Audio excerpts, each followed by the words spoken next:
The hum of ancient equipment filled the cramped confines of the transmitter station, low droning sound that was as familiar to Simon Harlow as his own heartbeat. The fluorescent lights flickered intermittently, casting long shadows that danced across the dust-laden surfaces, a reminder of the isolation that enveloped him during these late-night shifts. Outside, the world slept, oblivious to his solitary vigil. Within these walls, he was a guardian of frequencies, a custodian of sound, yet he often felt more like a ghost, haunting an empty shell. It was just past 3 in the morning when he idly turned the frequency dial, an act of boredom more than necessity. The static crackled like distant thunder, a familiar lull that both soothed and unnerved him. He had long since grown accustomed to the oddities of the radio wave's faint whispers of lost broadcasts, snippets of music long forgotten, and the occasional garbled voice that seemed to slip through the cracks of reality. Ack! But tonight something felt different. As he twisted the knob, the static cleared, and a deep, mechanical voice cut through the silence, chilling him to the bone. 306. Maple and Fifth, it intoned, the words resonating with an uncanny clarity. The moment hung in the air, palpable and heavy, as Simon's heart raced. He noted the time 3:06 a.m. and the location, a street he vaguely recognized. It was only hours later, when he stumbled across the news report, that the true horror of the broadcast set in. A car crash had occurred at that precise moment, claiming 2 lives.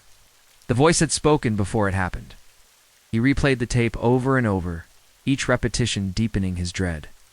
It was impossible, yet the evidence was irrefutable. A chill ran down his spine as he considered the implications. Was he being warned? Or was this a cruel trick of fate, a taunt from some unseen force? He had always been a man of logic, a technician who thrived on order and predictability, yet this was a riddle that defied comprehension. The following nights were a blur of anxiety and obsession. Each time the clock struck 3, Simon found himself glued to the radio, the static a siren call he could no longer resist. The broadcasts grew increasingly cryptic, weaving through the fabric of his life, predicting accidents and incidents with an eerie precision. He began to jot down notes, documenting the occurrences, desperate to decipher the patterns, to find a way to intervene. One night the voice spoke again, this time listing names random at first, then growing disturbingly familiar. Mara Lynn, it whispered, sending a jolt of fear through him. Mara was his only colleague, a fellow engineer who often joined him for late shifts. Her sharp wit and rational perspective grounded him. But she had dismissed his concerns about the broadcasts as mere coincidence, a product of his overactive imagination. The thought of her being in danger sent him spiraling into panic. On a night filled with oppressive silence, the broadcast shifted, the voice taking on a more sinister tone. Eli Harlow, it rasped, and Simon's heart dropped.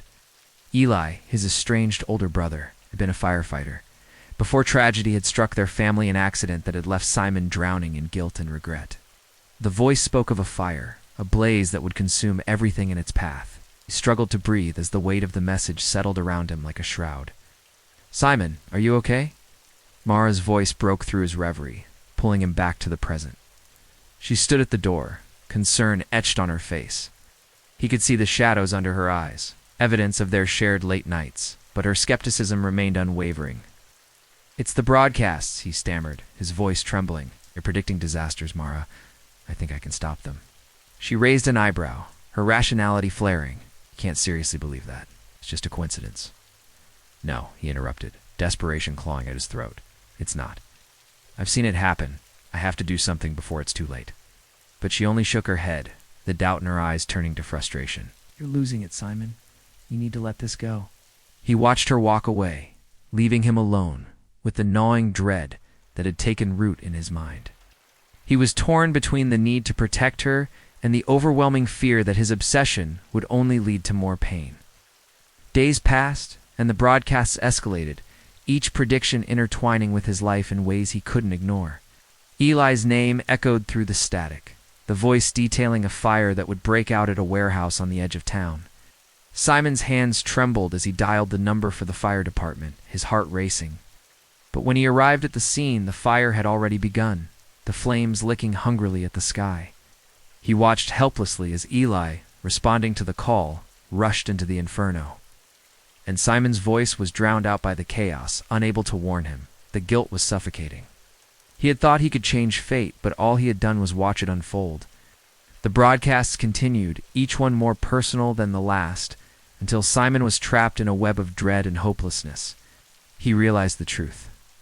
The broadcasts were not merely warnings. They were invitations to play a game with fate itself.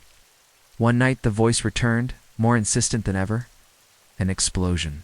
5 minutes. The station. The message sent his heart racing as he scrambled to process the implications. The station was his sanctuary, but now it felt like a death trap. He could hear the distant rumble of machinery, the low hum of the equipment that had once comforted him, now a harbinger of doom. Simon. Mara's voice rang out, panic lacing her tone as she rushed into the room. What's happening?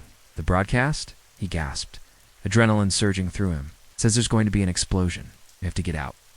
But as he moved to unplug the equipment, a thought struck him. What if this was the moment he could rewrite the narrative? What if he could decode the message and prevent the disaster? He hesitated, torn between the instinct to flee and the compulsion to listen, to understand the broadcast's true intent. Simon. Mara's voice broke through his turmoil, her eyes wide with fear. We need to go now. He watched her, the urgency in her expression, pushing him toward action. But the voice continued to echo in his mind, a relentless whisper that urged him to stay.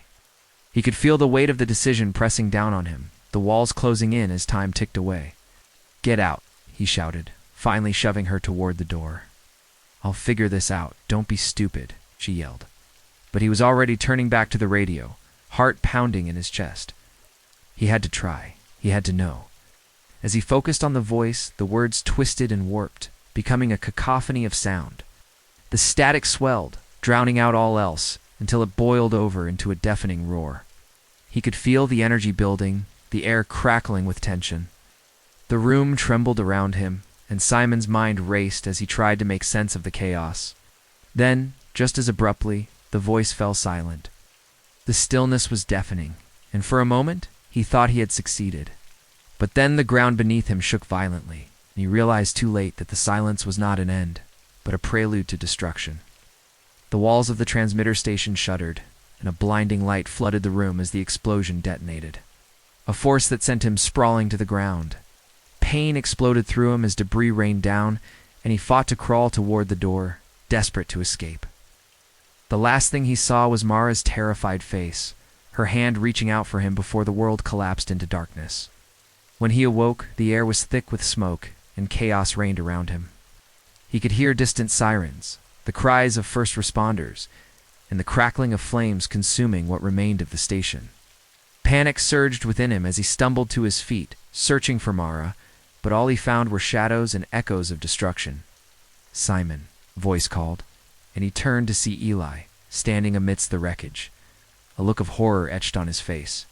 But before he could call out, the broadcast returned, a haunting echo that reverberated through the remnants of the station. New frequency detected. The cycle continues. Simon felt the walls close in again, the weight of the broadcast pulling him under. He had saved Mara, but at what cost? The voice was still there, whispering through the static, seeking new ears to ensnare. He realized with a cold dread that this was not the end, was merely the beginning.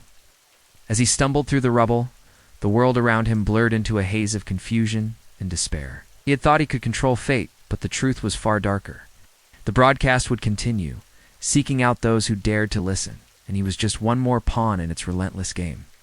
In the distance, the sound of a radio crackled to life, a new voice emerging through the static, waiting for someone to hear its call. And Simon, standing in the ruins of his once familiar world, understood that there was no escape from the cycle he had unleashed.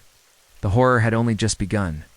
The old mansion loomed before Ray Donovan and her friends like a decaying sentinel, its weather-worn facade swallowed by a tangle of ivy and shadow.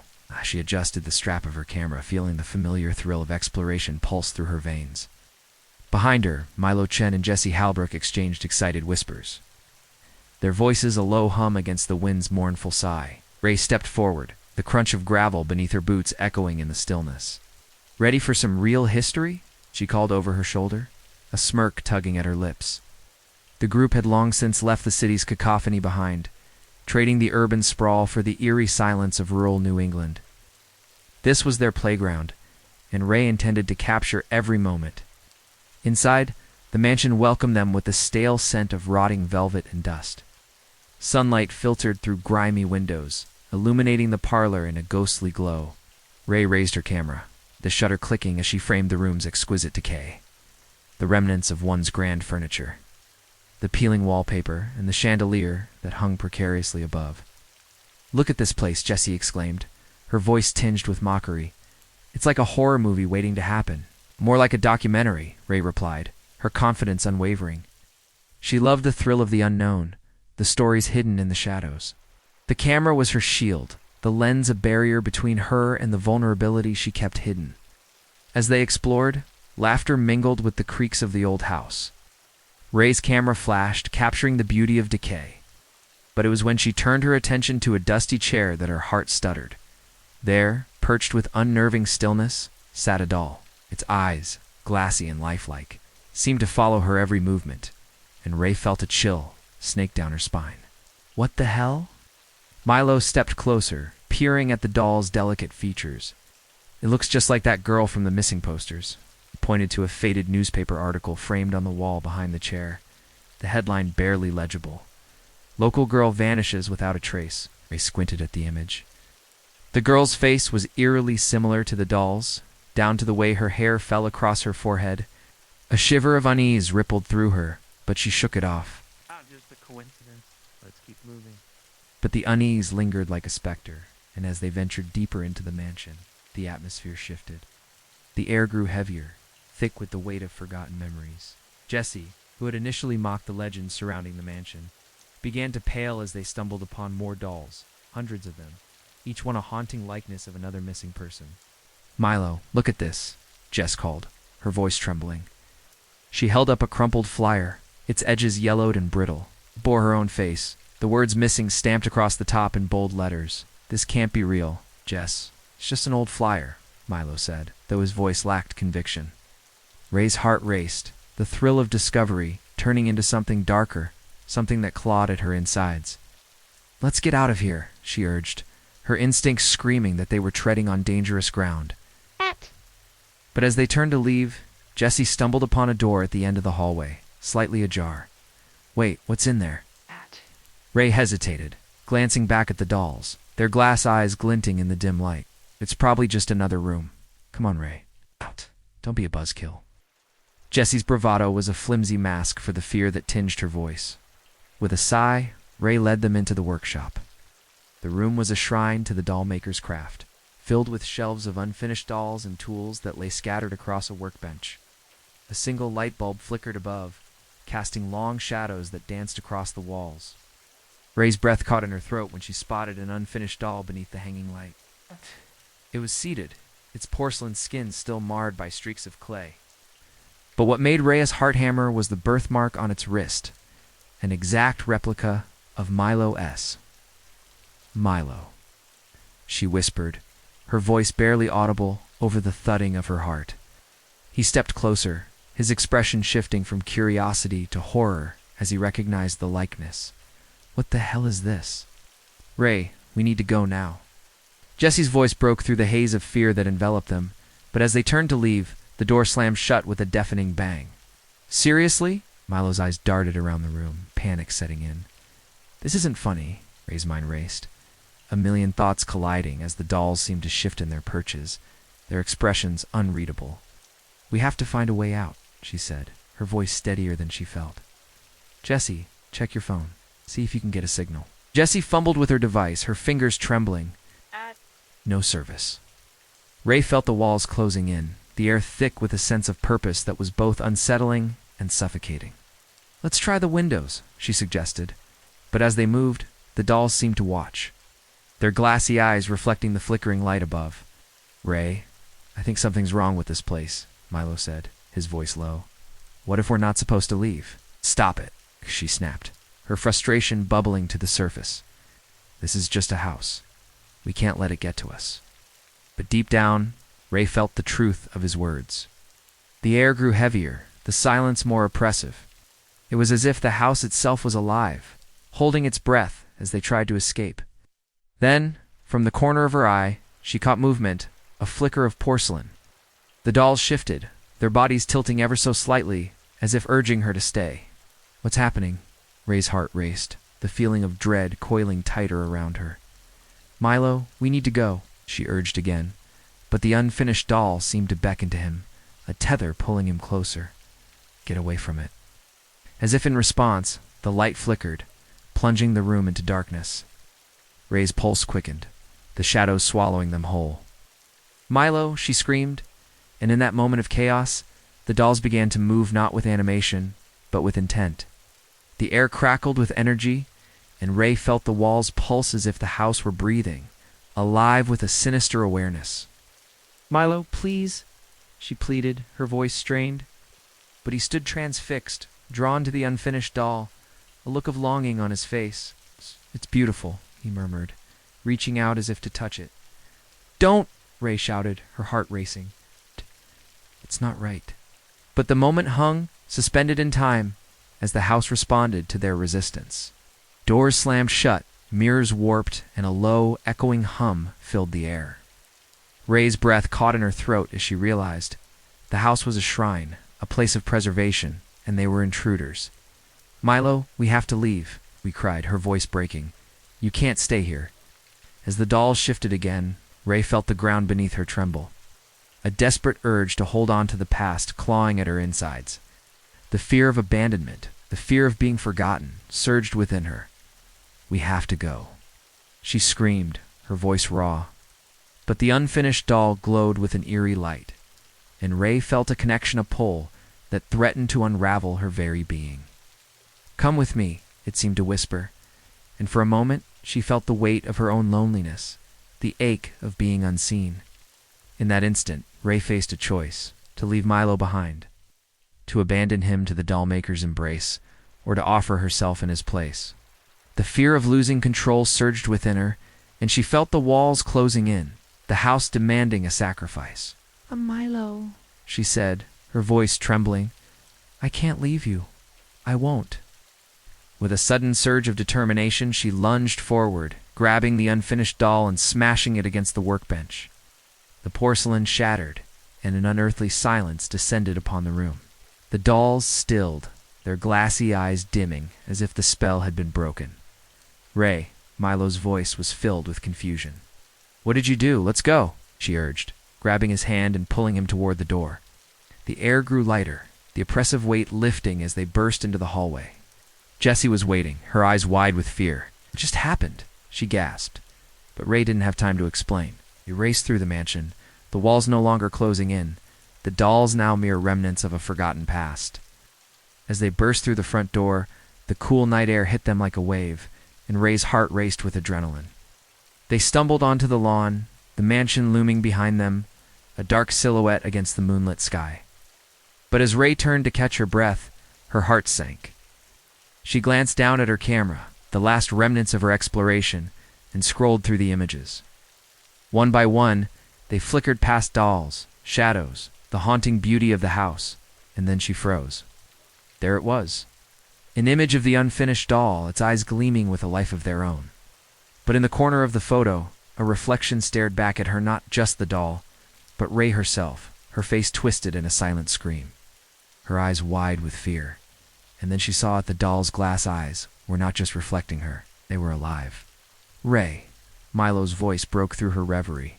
But as she looked up, a cold dread washed over her. The reflection in the cracked mirror of the mansion didn't blink when she did. The realization struck her with the force of a tidal wave. They had escaped the house. But something had followed them out, something that was now forever etched into her very being. The fear of being forgotten, the need to be seen, had transformed into a haunting presence that would never let her go. As the shadows lengthened behind them, Ray knew they had merely scratched the surface of the dollmaker's true power. And the house still held its secrets, waiting patiently for their return. Claire Halden stood in the dim light of the hallway, her heart racing as she listened to the faint whispers emanating from the bathroom. The hiss of the vent punctuated the stillness of the house, a mechanical sigh that felt almost conspiratorial. She had just settled into bed, the weight of another long day pressing down on her like an unwelcome guest. The clock ticked steadily, its rhythm a reminder of the hours slipping away, yet here she was, drawn back to Eli's room by the sound of his small voice. "Mommy." Eli's soft call broke through the tension, and she rushed to his side, pushing the bathroom door open with a creak. The light flickered, illuminating her son's cherubic face, framed by tousled hair. He was perched on the edge of the tub, eyes wide with wonder as he leaned closer to the mirror. "Eli, what are you doing?" she asked, half exasperated, half curious. She followed his gaze, her heart sinking as she noticed the fog creeping up the glass, swirling like smoke. "I'm talking to the man in the mirror," he replied, his voice a mixture of excitement and something else, something she couldn't quite place. "He knows your name, Mommy. He wants to help." "Help," Claire echoed, her pragmatic mind racing to dismiss the notion as childish fantasy. "What do you mean? What does he want to help with?" Eli turned back to the mirror, his small finger tracing the condensation that formed a handprint on the glassane outline so vivid it sent a shiver down Claire's spine. "He says I don't have to be scared anymore. He understands me." Claire wiped the fog away, revealing her own reflection, but behind it, something shifted. A faint outline, a shadow, hovered just beyond her view a hand, reaching outward, its fingers curling like a beckoning call. She stepped back, a chill creeping up her spine. "Eli, it's just a reflection. There's no one there." But her son shook his head, his eyes shining with innocence and a strange, unsettling knowing. "He is there, Mommy. He's always there." The next few days slipped into a haze of normalcy, or what Claire tried to convince herself was normal. Eli returned to his usual routines, but occasionally she caught him whispering to the mirror again, his tone conspiratorial. She brushed it off as childhood imagination, convinced that the more she ignored it, the more it would fade. Yet she couldn't shake the feeling that something was lurking just beneath the surface. It wasn't until Claire's brother Daniel arrived unexpectedly that the atmosphere in their home shifted. He had fallen on hard times, and Claire felt a mix of relief and apprehension as she welcomed him into their small house. Daniel, with his unkempt hair and weary eyes, had a way of seeing things that made her uncomfortable. "Hey, Claire," he said, one evening as they sat at the kitchen table, Eli asleep upstairs. "You ever notice anything strange about this place?" Claire hesitated, considering her answer. "Strange? Like what?" Daniel leaned back in his chair, his expression serious. "It's like the mirror. You know, it used to belong to Mom and Dad, right?" A knot formed in Claire's stomach at the mention of their parents. She had buried those memories deep, too painful to revisit. "It's just a mirror, Daniel. Eli talks to it sometimes, but it's harmless." "Harmless?" Daniel scoffed, leaning forward. "Do you remember what happened when we were kids? The things we saw in that mirror? The names we wrote on the fog?" Claire's heart raced. "I don't want to talk about it." "Maybe you should," he pressed, his voice low. "Maybe Eli is seeing something we ignored, something we both chose to forget." That night, after Daniel had gone to bed, Claire found herself drawn to the bathroom once more. The mirror glimmered in the low light, and she felt an inexplicable urge to look closer. As she wiped the condensation away, her breath caught in her throat. Ow. The names began to appear, scrawled in a child's handwriting, names she didn't recognize, but felt eerily familiar. The next morning, she found Eli seated at the kitchen table, surrounded by a mess of crayons and paper. His drawings were vibrant, yet unsettling, depicting their home from angles she had never seen. In one, the bathroom loomed large, the mirror at its center. Surrounded by shadowy figures that seemed to reach out toward her, their faces obscured. "Eli, what are these?" she asked, her voice trembling. "They're the people in the mirror," he said matter-of-factly. "They want to come out. They want to play." Claire's heart raced. "Play, Eli. You can't let them out. They're just drawings." "But they're real, Mommy," he insisted, his small face serious. "They're waiting." That evening, Claire felt the air in the house shift. A heaviness settled over her, and she found herself avoiding the bathroom, avoiding mirrors altogether.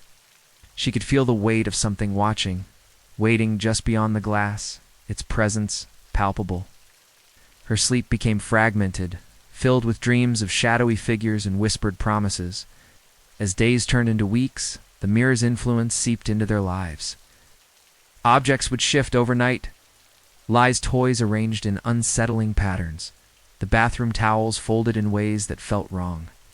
Daniel began to notice the changes too, his face growing grim as he pieced together the familiar horror that had once haunted their childhood. One night he confronted Claire again, holding an old photo that had surfaced from the attic. "Look at this," he said, his voice low. "Did you remember this day?" In the grainy image, young Claire and Daniel stood in front of the same bathroom mirror, their faces bright with childhood joy. But behind them, a shadow loomed, a figure neither of them could recall posing with.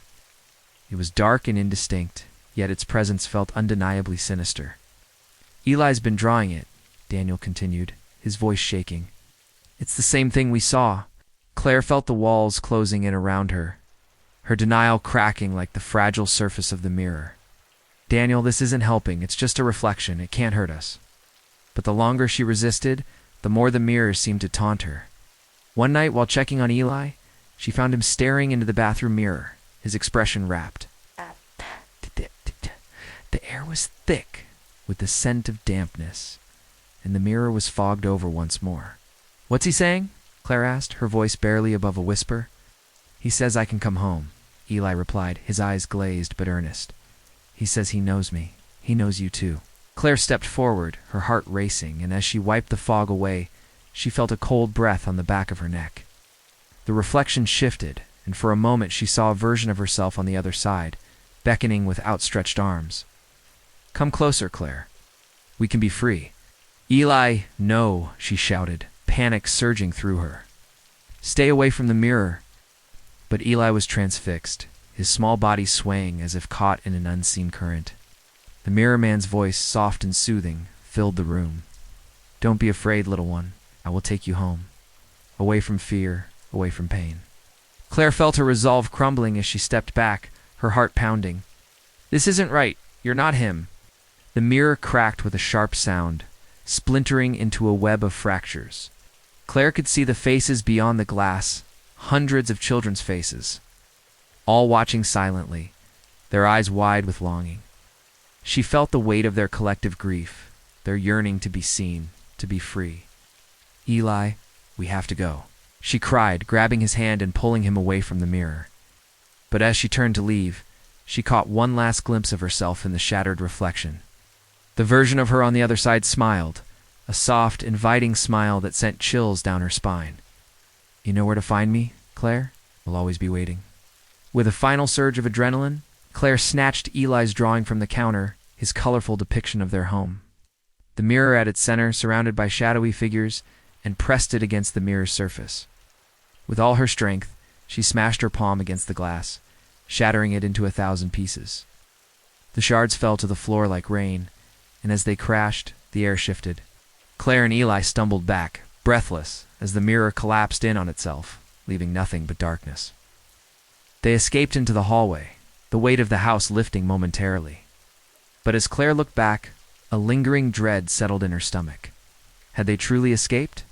In the quiet that followed, she felt a chill crawl up her spine, a cold breath on her neck, and the echo of a whisper lingered in the air. As she turned to Eli, she noticed his reflection still lingered in the shards on the floor, a smile too wide, eyes too bright. And behind her, in the darkness, she felt it watching, waiting for the next crack to appear. The sun hung low in the sky, casting long shadows through the dense canopy as Maya Brooks led her friends deeper into the uncharted forest.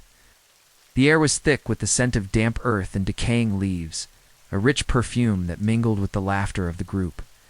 Jared walked beside her, his hands shoved deep into the pockets of his worn jacket, the skepticism palpable even in this moment of camaraderie. Lena, with her ever-present camera, darted ahead, capturing the wildness of the moment, her laughter ringing out like a bell that echoed against the ancient trees. "Come on, you guys," Lena called, her voice rising above the rustling leaves. "This place is incredible." Maya felt a thrill of excitement. Lena's energy was infectious. It spent months planning this hike, a last-ditch effort to reignite the spark of their podcast. The true crime stories that Maya lived for had become mundane, predictable. She craved something real, something raw, something that would finally validate her work.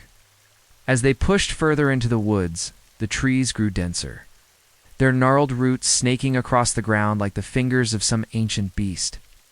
The laughter faded, replaced by an uneasy silence that wrapped around them like a shroud. It was Jared who first spotted it, a rusted steel door, half buried under a thick layer of moss and ivy. Its surface was pockmarked and scarred, a relic of a time long gone. "Guys, check this out," Jared shouted, his voice echoing slightly in the stillness. Maya's heart raced as they approached.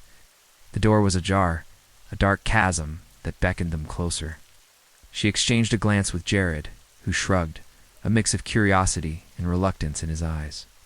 Lena, however, was already pushing the door open wider, her camera ready to capture whatever lay beyond. With a creak that sounded like a warning, the door swung open.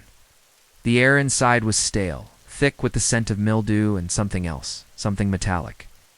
As they stepped inside, the dim light flickered, revealing a long-abandoned research facility. The walls were lined with peeling paint, and a series of cots, now decaying and covered in dust, stood in rows like forgotten sentinels. "Whoa," Lena whispered, her voice barely above a breath. She began to film, her lens capturing the eerie stillness that hung in the air. Maya's eyes were drawn to the wall opposite them, where deep scratch marks marred the surface. They were frantic, desperate lines that seemed to count the days, or perhaps the hours, each mark a testament to the suffering that had taken place here. At the base of the wall, a journal lay open, its pages yellowed and crumbling. Maya knelt down, her fingers brushing against the paper, feeling the weight of the words that had once been written there. "We stopped dreaming. Then we stopped being," she read aloud, her voice trembling slightly as the gravity of the statement sank in. "Creepy," Jared muttered, stepping closer to peer at the journal.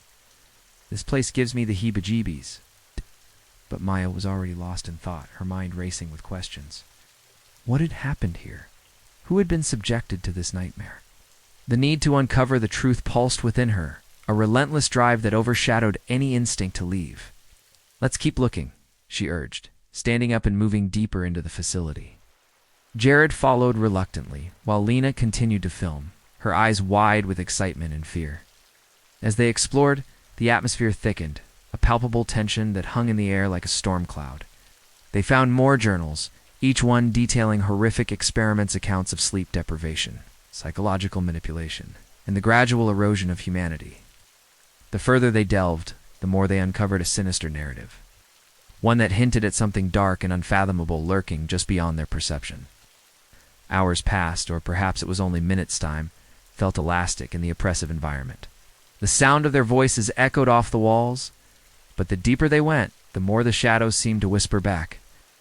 Lena, who had been animated and chatty, grew quieter, her laughter replaced by an unsettling stillness.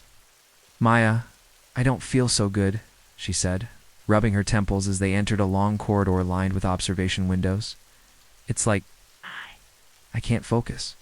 "Let's take a break," Jared suggested, concern creasing his brow. "We can't ignore how weird this place feels." But Maya, driven by her obsession, dismissed their concerns. "We're so close to understanding what happened here. We can't stop now."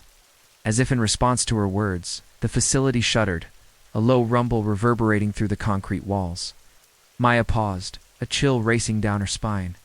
"Did you feel that?" Jared nodded, his expression darkening. "Maybe we should head back." Before Maya could respond, she caught sight of Lena wandering away from them, her eyes wide and unblinking. "Lena!" she called, but her friend didn't respond. Instead, Lena walked deeper into the corridor, her movements disjointed, as if she were being pulled by an unseen force. "Lena!" Jared shouted, panic lacing his voice as he rushed after her. Maya followed, her heart pounding in her chest. As they rounded a corner, they found Lena standing before one of the observation windows, her gaze fixed on something inside the room. The flickering lights cast strange shadows across her face, and she murmured words that sent a shiver down Maya's spine. "It's all connected," Lena whispered, her voice eerily synchronized with a recording that crackled to life from an old speaker. The voice was distorted, but the words were clear. "They took our dreams. They took our lives." Maya's breath caught in her throat as she realized the recording was from a test subject. Ow. Someone who had once been trapped within these walls. The journal entries they had read earlier began to change, new writing appearing in real time. chronicling their actions, their thoughts. "What the hell is happening?" Jared exclaimed, backing away from Lena, who remained unresponsive, her eyes glazed over. Maya felt a rush of dread. "We need to get her out of here, now." Shh. But as they moved to grab Lena, the lights flickered violently, plunging them into darkness for a heartbeat before returning, illuminating the corridor in an eerie, sickly glow.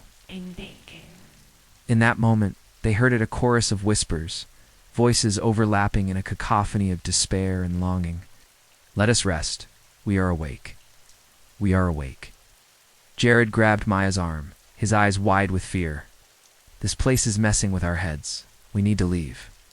But then, Lena's eyes snapped open, and she turned toward them with a smile that was anything but reassuring. "I'm not tired," she said, her voice dripping with something unnatural. "I can't sleep." Maya's heart raced as she stepped back, her instincts screaming at her to run. "Lena, please, snap out of it!" But Lena's gaze locked onto Maya, and for a moment, Maya felt as if she were staring into a void. "You don't understand," Lena said, her voice echoing with the weight of the facility's history. "Awareness is evolution. Sleep is weakness." In that moment, Maya realized the entity that lingered here wasn't just a remnant of the past. It was alive, feeding off their fear and confusion. It had adapted, waiting for new subjects to awaken its hunger. "Jared, we need to get out," Maya shouted, but the facility seemed to respond to her desperation. The walls pulsed, and the whispers grew louder, drowning out her words. "Help us. Help us rest." Jared's face was pale as he turned to Maya. "I'll get Lena. You find a way out. We can't stay here." Maya nodded, but as she turned to leave, she felt a pull, an invisible thread that tugged at her consciousness.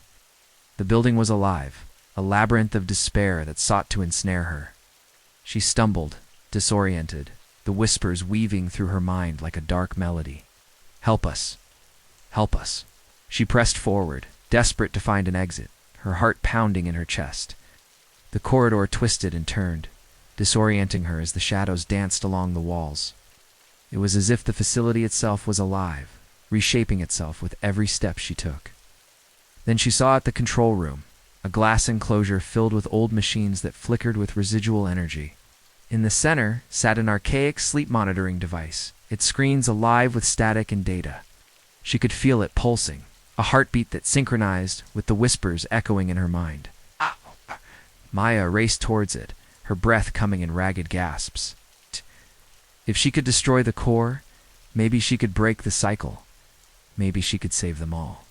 But as she reached for the device, a wave of exhaustion washed over her, the weight of countless sleepless nights crashing down like a tidal wave. She gasped, fighting against the pull of fatigue. Not now.